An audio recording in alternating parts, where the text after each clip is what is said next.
Salam, hər vaxtınız xeyir, hörmətli dinləyicilərimiz. Azərbaycan Nədən Danışdı proqramının növbəti buraxılışını təqdim edirik. Studiyada mən Yunis Orucovdur. Əziz dinləyicilərimiz, İrandan gələn vəziyyət və bu barədə yaranmış gərginlik hələ də davam edir.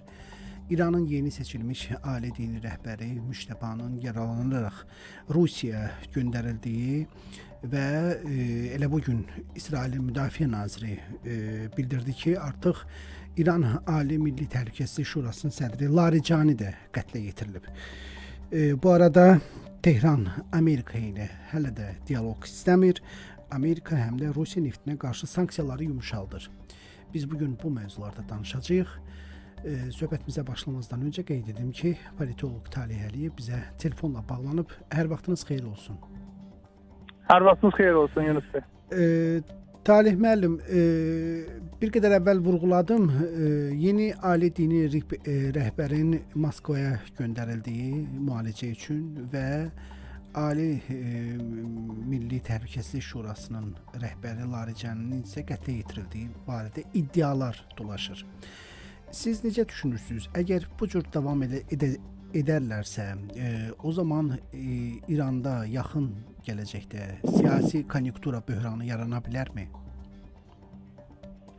Yunus bəy, bildiyiniz kimi İranın yeni dini lideri Müştəba Xamneyi Məşvərət Şurası tərəfindən, Başqadinin Ekspertlər Şurası tərəfindən yeni ali dini lider elan edildikdən sonra ekranlarda görünmürdü və baxmayaraq ki, onun xalqa birbaşa müraciəti haqqında İran mediası tərəfindən məlumatlar yayıldı. Amma son anda onun adından bir mətni İran televiziyasının əməkdaşı səsləndirildi və bundan sonra yeni ali dini liderin sağlıq durumu yenidən ciddi müzakirə mövzusuna çevrildi və hətta onun elə fevralın 28-də atası ilə bir yerdə ağır yaralanmış vəziyyətdə olması ilə bağlı müxtəlif söz-söhbətlərin, şayələrin yayılmasına gətirib çıxartdı.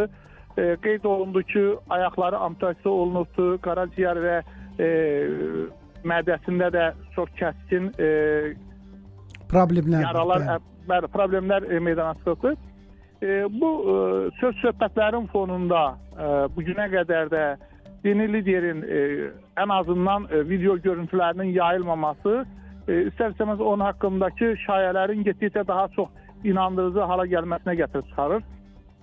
Və bunun ardınca sizin də qeyd etdiyiniz kimi yayılan məlumatlardan ibarət oldu ki, artıq onun həm təhlükəsizlik məqsədli, həm də səhhətinin kəskin ağırlaşması səbəbindən Moskvaya aparılıbdır və sonradan elə Moskvada onun vəziyyətinin bir daha kəskinləşməsinin və reanimasiyaya qoşulması haqqında da məlumatlar yayılır və bəzi mənbələr hətta onun həlak olduğunu qeyd edir. Amma maraqlı olan məsələ odur ki, bu vəziyyətdə haqqında bu cürə şayələr gəzən şəxsin dünən sərəncamı ilə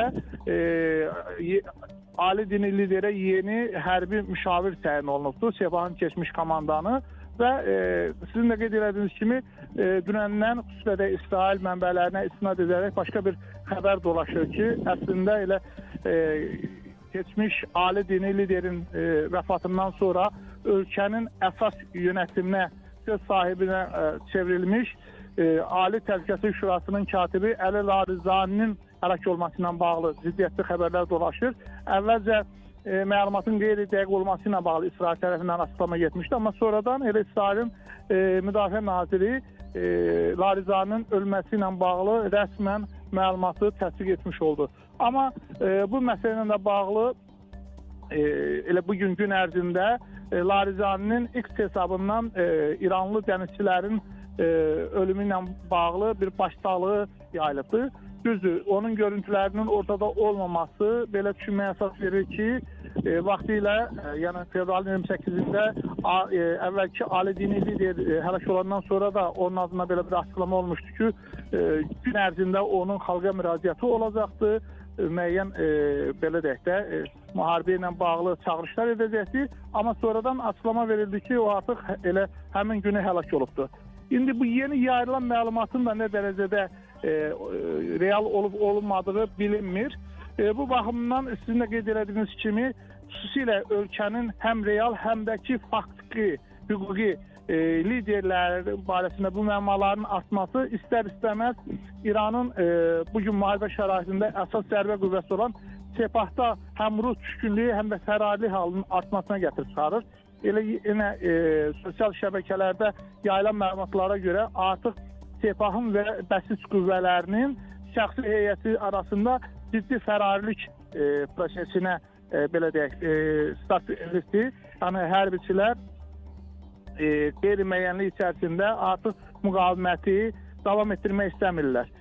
Yəni məlumatlar kifayət qədər ziddiyyətlidir və mənə elə gəlir ki, Amerika Birləşmiş Ştatları və İsrail İrana qarşı təkcə havadan zərbə endirmir, həm də son dərəcə ciddi bir hibrid savaş, informasiya savaşı aparır ki, bu hibrid informasiya savaşı da istər-istəməz İran cəmiyyətində də ciddi bir ruh düşkünlüyü və döyüş əzminin qırılmasına gətirib çıxaran bir prosesə start veribdir. Bax, bu çərçivədə bir neçə gün əvvəl İranın Xarici İşlər Naziri Abbas Əraqçı bildirdi ki, Tehran Amerika ilə dialoq istəmir. Bax, bu cür bəyanatların necə qiymətləndirirsiniz? Araqçı real şəxsdir, İranın Xarici İşlər Naziridir və sizin qeyd etdiyiniz kimi bu açıqlamalar əsasən 4 şəxsin adından gedirdi. Həm İranın Xarici İşlər Naziri Araqçının, həm İran prezidenti Pezeşkiyanın, o cümlədən dünən axşamdan öldürüldüyü iddia olunan Əli Larizaninin və ən maraqlı açıqlamalardan bilirsiniz ki, biri də İranın yeni dini lideri tərəfindən, Müştəbə Xameyni tərəfindən verildi. Elə ən sonuncu bir açıqlama yenə Müştəbə Xameyninin adından gəlib ki, İran, İsrail, Amerika Birləşmiş Ştatları ilə heç bir halda razılaşmaya getməyəcəkdir. O halda razılaşma baş verə bilər ki, düşmən məğlub olduğunu etiraf etsin və bizə, ölkəmizə vurmuş olduğu zərərə görə təzminat ödəməyi etiraf etsin, yəni razılaşsın. Bu isə hazırki vəziyyətdə real görünmür, çünki belə bir təzminata imza atan tərəf gərək müharibənin məğlub tərəfi olsun. Amma biz hadisələrin gedişinə görə ki, məğlub olma ehtimalı İranın daha çoxdur, nəinki Amerika Birləşmiş Ştatları və İsrailin. Yəni demək istədim odur ki, bu yayılan məlumatlar onu düşünməyə, onu deməyə əsas verir ki, İrana qarşı həm Amerika Birləşmiş Ştatları tərəfindən, həm də İsrail tərəfindən intensiv zərbələr davam edəcək. Yeri gəlmişkən elə Əli Larizaninin ölümü ilə bağlı yayılan xəbər dünən eyni zamanda Tehrana, Təbrizə və Şiraza yeni hərbi hücum dalğasının olması zamanı baş vermişdir. Yəni İran tərəfinin ritorikasının kəskinləşməsi qarşı tərəfdə Rus düşkünlüyü, passivlik deyil, əksinə daha radikal və həm də son dərəcə təsirli və geniş miqyaslı hərbi əməliyyatların həyata keçirilməsinə gətirib çıxarır ki, bu da elə qeyd olunduğu kimi İranda getdikcə daha çox dövlətin ali rəhbərliyində təmsil olunan şəxslərin bir hədəf nöqtələri atəşi ilə sıradan çıxmasına gətirib çıxarır. Və sonuncu sualım bundan ibarətdir ki, Amerika prezidenti Donald Trump'ın Hörmüz boğazının açılması ilə bağlı özünün müttəfiqlərinə ünvanladığı kömək istəyi qəbul olunmadı. Bu çərçivədə həm də Amerika Rusiya neftinə qarşı sanksiyaları yumşaltmaq qərarı verib. Sizcə bu NATO daxilində hansı proseslərə gətirib çıxara bilər bu təklifin qəbul edilməməsi və əgər Rusiya neftinə qarşı sanksiyalar yumşaldırsa, bu Ukrayna müharibəsinin taleyinə nə cür təsir göstərər? Yunus bəy, bir məsələni biz dəqiqləşdirək ki, yəni izləyicilərimiz üçün də aydınlıq olsun. Amerika Birləşmiş Ştatları, xüsusilə də Trump'ın Rusiya neftinə qarşı sanksiyaları hələ Körfəzin belə deyək də dəniz koalisiyası yaradılması təşəbbüsündən əvvəl olmuşdu. Bilirsiniz, ilk sanksiyanın yumşaldılması Hindistan tərəfinə şamil edildi ki, Hindistan daha bir ay müddətində Rusiya neftin və qazından alıcısı kimi sərbəst ala bilər. Və bir neçə gün bundan öncə isə Rusiyanın tankerlərdə yüklü vəziyyətdə olan neft və qazının alınmasına icazə verilmişdi. Və bunun ardınca İran tərəfinin Hörmüzü demək olar ki, dost və düşmən qüvvələrə böldükdən sonra Amerika Birləşmiş Ştatları, xüsusən Trump'ın təşəbbüsü ilə qərb müttəfiqlərinə bir çağırış oldu və bu çağırışda da sizin də qeyd etdiyiniz kimi qərb ölkələri əsasda Avropa dövlətləri olumlu yanaşmalılar. Nəinki Avropa ölkələri, həm də Amerika Birləşmiş Ştatlarının dünyanın digər regionlarında olan müttəfiqləri, o cümlədən Yaponiyada bu prosesə isti baxmadı. Hətta bildiyiniz kimi Trump tərəfindən Çinə də müraciət olunmuşdu və Çinin də bu məsələyə isti yanaşmaması müqabilində Trumpın belə bir açıqlaması oldu ki, əgər Çin bu məsələdə onun təşəbbüsünü dəstəkləməsə, aprel ayına olacaq Çinə səfərini təxirə salacaqdı. Daha doğrusu ləğv edəcəkdi.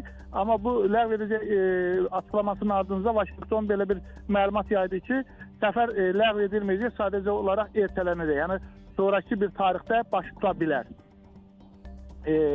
Bu proses bütövlükdə daha doğrusu Amerika Birləşmiş Ştatları ilə onun Avropalı müttəfiqləri arasında NATO müstəvisində nəyə gətirib çıxara bilər? Getdikcə mən elə hesab edirəm ki, fikir ayrılığı dərinləşəcəkdir. Düzdür, birdən-birə NATO'nun parçalanması və ya Amerika Birləşmiş Ştatlarının NATO'dan çıxması gözlənilməsə də, amma NATO daxilindəki çatlaq səslər, fikir ayrılığı getdikcə dərinləşəcəkdir. Xüsusilə də Avropanın təhlükəsizliyi məsələsində Amerikanın yaxın şərqdə qarşılaşdığı böhrana Avropanın münasibətlərinə paralel olaraq biz həm də Amerikanın, tutalım ki, dünəndən bir məlumat yayılır ki, Rusiya Estoniyada hücum edə bilər. Yəni Avropa ölkələrinin təhlükəsizliyi məsələsində də biz Amerika tərəfinin müəyyən qədər ləng hərəkətinin şahidi ola bilərik. O ki qaldı, bu proseslər fonunda Rusiyanın neftdən gəlir əldə etməsi və onun Ukrayna müharibəsinin sonraki mərhələsinə təsirləri. Mən hesab edirəm ki, Rusiyanın neftdən satmış olduğu, daha doğrusu əldə etmiş olduğu gəlirlər Rusiya büdcəsinə gəlib çatmamış, Ukrayna tərəfindən xüsusilə də müharibə şəraitində testdən çıxarılmış, daha mükəmməl müdafiə qabiliyyəti olan Ukrayna hərbi qüvvələri tərəfindən Rusiyanın müxtəlif regionlarında son günlər bu barədə intensiv məlumatlar paylaşılır ki, yeni neft ayırma zavodları, digər enerji sektorunun obyektləri və digər hərbi strateji obyektlər vurulur. Hətta sırağa gün və dünən Moskva istiqamətində çox intensiv dron belə deyək hücumları olmuşdu. Əgər Ukrayna tərəfi sırağa gün Moskvaya 170 dronla hücum etmişsə, Rusiya tərəfi bunun müqabilində həmən günü bütövlükdə Ukrayna ərazisinə cəmi 90 dronla əks cavab vermişdi. Yəni hələ bugün yaxın şərqdə neftin bahalaşması, yəni neft böhranının yaşaması fonunda neftin bahalaşması və Rusiya neftinin satılması Rusiyanın Ukrayna cəbhəsində hərbi qələbəsini təmin etməyəcəkdir. Mən bir məsələndə xüsusilə hörmətli izləyicilərimizin nəzərinə çatdırmaq istərdim ki, əvvəllər əgər Ukraynanın prezidenti Avropalı müttəfiqlərindən onlara silah yardım etməsi üçün xahiş edirdisə, xüsusilə də Amerika Birləşmiş Ştatlarından, bugün Zelenskinin qərbli müttəfiqlərindən xahişinin mənası tamamilə dəyişilmiş və yenilənmiş bir formadadır ki, o artıq silah istəmir, Rusiyanın dərinliyinin vurulması üçün icazə istəyir.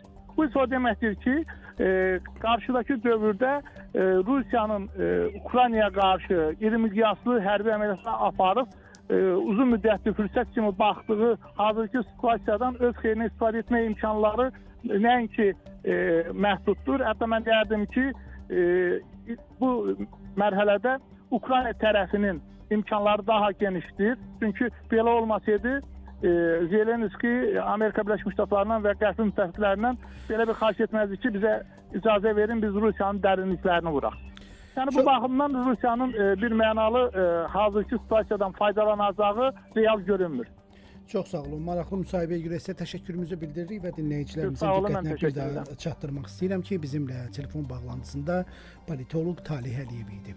Əziz dinləyicilərimiz, bununla da verilişimiz başa çatır. Biz sizinlə sabah yenidən eyni vaxtda və eyni məkanda görüşəcəyik. Ona qədər özünüzə yaxşı baxın. Sağ olun.